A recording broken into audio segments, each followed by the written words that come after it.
လွယ်ကထုံလို့ပြောလိုက်တာနဲ့ထိုင်းနိုင်ငံရဲ့ရိုးရာပွဲတော်တစ်ခုပြင်းမြင်ကြမှာပေါ့နော်ဒီထိုင်းနိုင်ငံရဲ့ရိုးရာပွဲတော်တွေတဲကမှကျွန်တော်အနှစ်သက်ဆုံးပွဲတော်ကတော့ဒီလွယ်ကထုံပေါ့နော်ပြောရမယ်ဆိုလို့ရှိရင်သူကတစောင်းမုံလာပြည့်နေ့မှာကစားပြီးတော့ကျင်းပလေးရှိကြတယ်အထူးသဖြင့်နိုဝင်ဘာလထဲမှာပေါ့နော်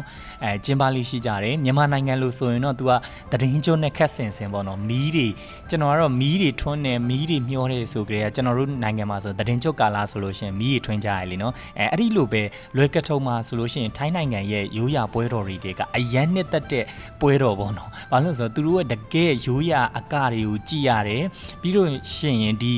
ဘန်ကောက်မြို့ပေါ်မှာဆိုတာထက်ဒီနယ်တွေမှာကျင်းပတဲ့လွယ်ကထုံပို့ပြီးနှစ်သက်တယ်အထူးသဖြင့်ချင်းမိုင်မှာကျင်းပတဲ့လွယ်ကထုံပို့ပြီးနှစ်သက်တယ်သူကကြတော့မီးဖုံးပြန်လွတ်တင်ပွဲလေးရှိတယ်အဲ့ဒီမီးဖုံးပြန်လေးကအကြီးမှုတ်ပြတေးသေးလေးဒီ Rapunzel ဇက်ကားတွေကလိုမျိုး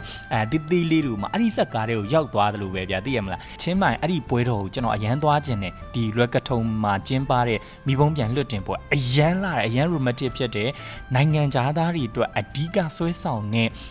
လာဖြစ်တယ်လို့အဓိကနိုင်ငံသားတွေဒီလာမှာလာရောက်ကြတဲ့လာပေါ့နော်အရန်လာတယ်ဗျာပြောရမယ်ဆိုရင်ပြီးလို့ရှိရင်သူကဒီထိုင်းရိုးရာယဉ်ကျေးမှုကိုအဲ့ဒီအရာတွေက highlight ဖြစ်သွားစေတာပေါ့နော်ဒီနိုင်ငံအတွက်အရန်ကိုလှပတဲ့နေရာလို့သတ်မှတ်လိုက်တာဒီနိုင်ငံအတွက်ထိုင်းနိုင်ငံမှာအရန်ကိုမှပြောစရာအရန်ကိုမှနှစ်သက်ဖွယ်ရိုးရာယဉ်ကျေးမှုပြပါဆိုဒီလွယ်ကထုံ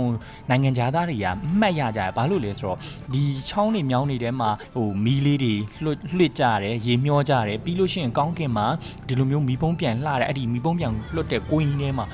အရန်လာတဲ့နေရာမှာအဲ့လိုမျိုးလွတ်တင်ကြတာဆိုတော့သူတို့ကဒါကိုအရန်နှစ်သက်ကြတယ်ဗျာအဲ့တော့ကျွန်တော်ကဘာကြောင့်မသွားနိုင်တာလဲဆိုတော့သူကအရန်စေးကြီးတယ်အဲ့ဒီအထဲမှာဆိုလို့ရှိရင်အဲ့ဒီမီပုံပြန်လွတ်တင်ကွင်းနဲ့ဝင်ဖို့အတွက်ဝင်ကြီးရရင်ဒီ standard ဟိုပုံမှန်နေရဆိုလို့ရှိရင်သူက4800စတယ်ပြီးရင် VIP ဆိုလို့ရှိရင်6600လောက်ကစရတယ်နဲ့6600 elite ဒီအကောင်းဆုံးအရှိဆုံးတန်းပြောမယ်ဆိုရင်တော့အကောင်းဆုံးနေရာမှာသွားကျင်တယ်ဆိုရင်တော့15000ဝန်းကျင်လောက်ကစတယ်ဗျာအဲ့တော့အဲ့ဒီမီးပုံးပြန်ပွဲကိုဆင်နွှဲကျင်တယ်ဆိုရင်ဝင်ကြီးနဲ့သွားရတာဗျာအဲ့တော့အဲ့ဒီထဲမှာနော်ဘလောက်တောင်ရလိုက်မလဲဆိုရင်ဒီနိုင်ငံတော်ကအခွန်တွေဘလောက်တောင်ရမလဲဆိုရင်နော်နိုင်ငံသားရဲ့ဒီလိုအချိန်မှာလာကြတဲ့အခွန်တွေကလည်းအများကြီးဗျာပြီးလို့ရှိရင်ဒီနိုင်ငံမှာစားတာတောက်တာနေတာထိုင်တာတွေလည်းအများကြီးရဗျာနိုင်ငံတော်ကပြီးလို့ရှိရင်ဒီမီးပုံးပြန်ပွဲလေးတစ်ခုတည်းဝင်ကြီးတင်ကိုအပြည့်နိုင်ငံသားအပြည့်ဆိုစဉ်းစားတာကြည့်ပြီးတော့เนาะဘလောက်တောင်ဒီနိုင်ငံကဘလူတွေများပတ်စံနေရှာတတ်တယ်လေဆိုရင်ပေါ့เนาะဒါနိုင်ငံကနိုင်ငံတော်အုပ်ချုပ်တဲ့သူစာတက်တော့ရက်ရွာနိုင်ငံတွင်းမှာမိတင်းနေထိုင်တာပြည်သူတွေစာတက်ကြတယ်ပြည်သူတွေစာတက်တော့နိုင်ငံကြီးကခင်မီဖွံ့ဖြိုးတိုးတက်တယ်เนาะခင်မီဖွံ့ဖြိုးတိုးတက်တာနဲ့အလျောက်ဒေသခံပြည်သူတွေအတွက်ဝင်ငွေတွေအလကားတဲ့ယူနေုံပဲအဲ့တော့ဒေသခံပြည်သူတွေဝင်ငွေတွေအရန်ရတော့နိုင်ငံကြီးကတခါဖွံ့ဖြိုးပြန်ရောပေါ့နော်ခင်မီလာရောဘာလို့ခင်မီလာလဲလူတွေကဘာလို့ mindset တွေကပွင့်ပြီးတော့အရန်ကိုမှနိုင်ငံတကာရဲ့ဒီ mindset တွေဝင်လာလဲဆိုရင်နိုင်ငံတကာကလူတွေကဒီနိုင်ငံမှာချီချင်းထက်နေတာဗျာထက်နေတော့မှတော့ဒီနိုင်ငံသားတွေရဲ့ mindset တွေကကူးဆက်တယ်ဗျာသိရမလားသူတို့ကဒီလိုနေရကြိုက်တယ်ဆိုဒီလိုမျိုးလေးလိုက်လုပ်ပေးတယ်ဒီလိုမျိုးပြောတာကြိုက်တယ်ဆိုဒီလိုမျိုးလေးလိုက်ပြောကြတယ်ဗျာအဲ့တော့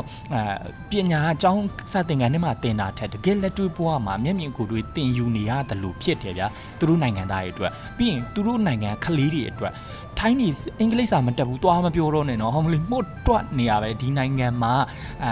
နောက် generation ကကျွန်တော်တို့ generation ကျွန်တော်တို့နိုင်ငံရဲ့ generation နဲ့လုံးဝကွဲပြားခြားနားသွားမှာတော့အသေးကြပဲเนาะအဲ့တော့ထိုင်းနိုင်ငံကကျွန်တော်တို့နိုင်ငံကထိုင်းနိုင်ငံကိုပြန်လိုက်နိုင်ဖို့အတွက်ဆိုရင်တော့တော်ကြီးကိုမှเนาะစောင့်ဆိုင်ရမှာပေါ့เนาะအဲ့တော့ထိုင်းနိုင်ငံလွယ်ကထုံဒီချင်းမိုင်မှာကျင်းပတဲ့ပွဲတော်နောက်နှစ်ကျန်တော့တလားလောက်ကလေးကကြိုတင်စီစဉ်ပြီးတော့သွားနိုင်ဖို့စူးစမ်းဖို့စီစဉ်ထားတယ်ဘာလို့လဲဆိုတော့ကျွန်တော် Rapunzel ဇက်ကားတွေကလို့ကို Rapunzel မင်းသမီးပဲဖြစ်ဗျာမင်းသားပဲဖြစ်ဗျာအဲ့ဒီနေရာမှာခန်းစားခြင်းလို့ပေါ့နော်အဲ့တော့အခုကြည့်နေတဲ့လူတွေလည်းချင်းမိုင်ရဒီလွယ်ကထုံပွဲက ကဒီမီးပုံးပြန်လှုပ်ပွဲကိုရောက်ပြီးကြပြီလားရောက်ပြီးကြရင်အဲ့ဒီခန်းစားချက်လေးတွေပြောပြကြည့်ပါဦးနော် comment မှာပြောပြကြည့်ပါအရန်နဲ့တက်တဲ့ပွဲတော့ပေါ့နော်တကယ်ပျော်စရာကောင်းတာကတော့နေဘက်တွေပေါ့နော်ချင်းမိုင်ချင်းတိုင်းတခြားနေဘက်တွေကတကယ်ကိုမှရိုးရရင်ကျေးမှုနဲ့အညီကျင်းပကြဆိုတကယ်ကိုကြည့်လို့ကောင်းတယ်ပါတကယ်လည်းပျော်စရာကောင်းတယ်နော်အဲ့တော့နောက်နှစ်လွယ်ကထုံးမှာချင်းမိုင်မှာစုံကြမယ်